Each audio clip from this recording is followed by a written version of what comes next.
Imagine un monde si petit qu'il échappe totalement à notre regard. Un monde où les cellules deviennent des paysages, où les virus ressemblent à des créatures extraterrestres, et où l'on peut voir les atomes danser. Ce monde, c'est celui des microscopes électroniques. Pendant des siècles, les scientifiques ont utilisé la lumière pour explorer le vivant. Mais la lumière a ses limites. Elle ne peut pas révéler les détails les plus fins, les secrets les plus minuscules. Alors, dans les années 30, une idée révolutionnaire surgit. Et si au lieu de la lumière, on utilisait des électrons? C'est Ernst Ruska, un jeune physicien allemand, qui relève le défi. En 1931, il construit le premier microscope électronique à transmission. Ce n'est pas juste une invention, c'est une porte ouverte vers l'invisible. Ce type de microscope fonctionne comme une sorte de rayon X ultra précis. On prépare un échantillon si fin qu'il en devient presque transparent. Puis un faisceau d'électrons le traverse. Ce faisceau révèle les structures internes avec une précision incroyable, jusqu'à 0,1 nanomètre. Grâce à cette technologie, les biologistes découvrent les organismes cellulaires comme jamais auparavant. Les virus, autrefois invisibles, deviennent des entités tangibles.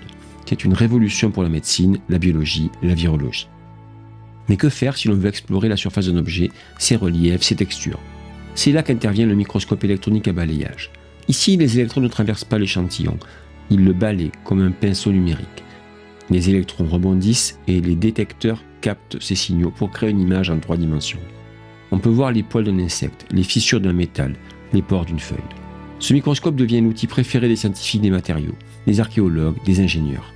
Il révèle la beauté cachée des surfaces. Avec le temps, les microscopes électroniques évoluent. Le microscope électronique à balayage en transmission, qui combine les 2 technologies précédentes, permet une analyse chimique en plus de l'imagerie. On peut savoir non seulement ce que l'on voit, mais aussi de quoi c'est fait. Et aujourd'hui, les microscopes électroniques sont couplés à l'intelligence artificielle, à la robotique, à la nanotechnologie. On parle de microscopes à super résolution, de cryomicroscopie et même de visualisation d'atomes individuels. Les microscopes électroniques n'ont pas seulement changé la science, ils ont changé notre perception du monde. Ils nous ont appris que l'invisible est souvent plus complexe, plus beau et plus essentiel que ce que l'on voit à l'œil nu.